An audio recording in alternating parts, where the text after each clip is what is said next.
Bonjour à tous, dans cette vidéo je vous présente le taroscope horoscope des mois de mars, avril et mai 2020 pour les signes du Capricorne.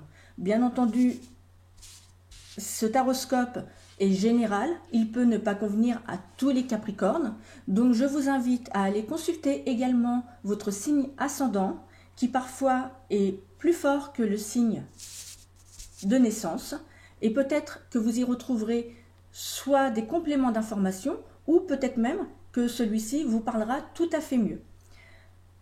À la fin de cette vidéo, je vous invite également à cliquer sur j'aime si vous avez aimé mon travail, à vous abonner si ce n'est pas déjà fait et à cliquer sur la petite cloche en dessous de la vidéo pour recevoir les notifications des prochaines nouvelles mises en ligne des vidéos. Voilà, je commence donc. J'ai procédé ainsi, j'ai sorti les 4 grands domaines de la vie, les domaines qui nous intéressent le plus dans notre vie quotidienne, c'est-à-dire les sentiments amoureux, amicaux ou familiaux, le travail et les activités, l'argent, le matériel et les projets, et les épreuves, obstacles ou la santé. Nous commençons donc par les sentiments amoureux, amicaux ou familiaux. J'ai tiré pour vous la carte de la justice et le roi de coupe.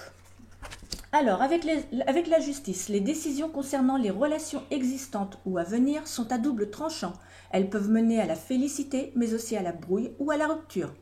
Vous devez faire très attention à votre attitude et veiller à rester lucide, honnête et intègre. Si vous faites preuve de rigidité ou de jugement à l'emporte-pièce, gare aux conséquences de vos choix.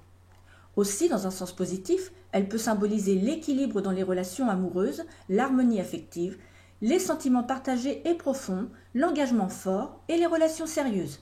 Mais de manière négative ou très mal accompagnée, elle peut représenter des difficultés importantes de communication ou des difficultés d'affirmation de soi dans le couple. Vous avez sorti le roi de coupe accompagné de la justice, donc quand le roi de coupe apparaît, les nouvelles pour l'amour sont en général très bonnes. Le roi de coupe par rapport à l'amour est certainement un bon présage et quelle que soit votre situation, celle-ci devrait connaître un nouveau départ. Si vous recherchez l'amour, cette carte peut signifier que quelqu'un qui est très équilibré et aimant sera bientôt sur votre chemin. Cette lame traduit des sentiments sincères au sein d'un couple et pour les célibataires, une union ou une rencontre se profile avec une personne stable et ce sera une union empreinte de succès. Concernant le travail ou les activités, j'ai sorti pour vous la roue de fortune et le roi de bâton. Alors, avec la roue de fortune, les activités professionnelles reliées au commerce, au contact et aux échanges, aux relations extérieures, conviennent bien aux natifs du Capricorne pour ces mois de mars, avril et mai. Les projets et les entreprises sont facilités et si vous êtes sans emploi, une activité s'annonce dans des délais très rapides. Le roi de bâton est très positif dans le domaine professionnel car il est souvent significatif d'une activité intense. La forme carrée du trône évoque d'ailleurs le 4, la matière et la structure. Comme tous les rois, la maîtrise et l'autorité se dégagent de cet homme mature qui représente une aide, un soutien dans l'avancée des projets du consultant.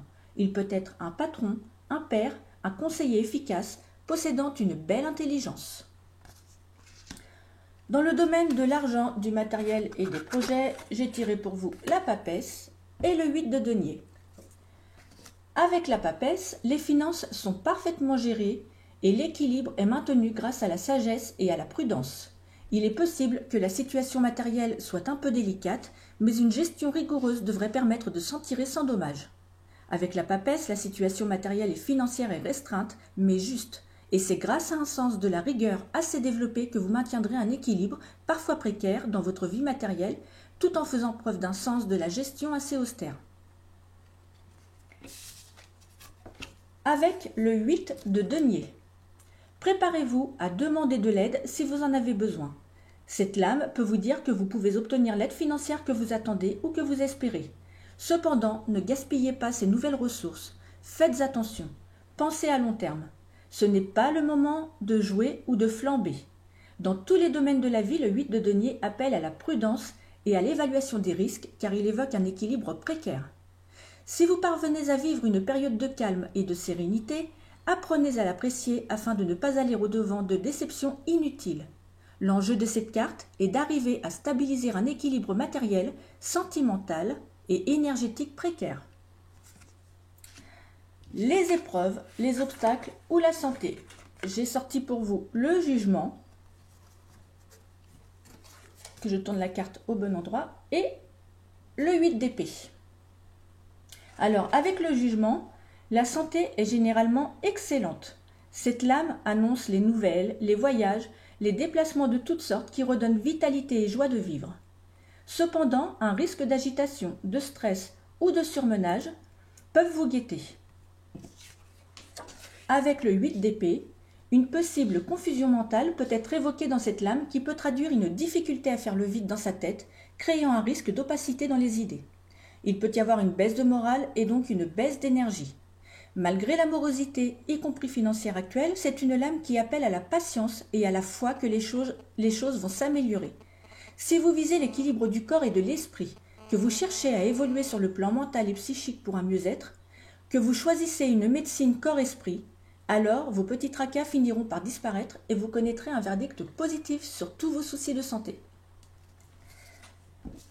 Voilà, ce horoscope pour les mois de mars, avril et mai pour les signes du Capricorne est terminé. Je vous retrouve pour les autres signes. À bientôt!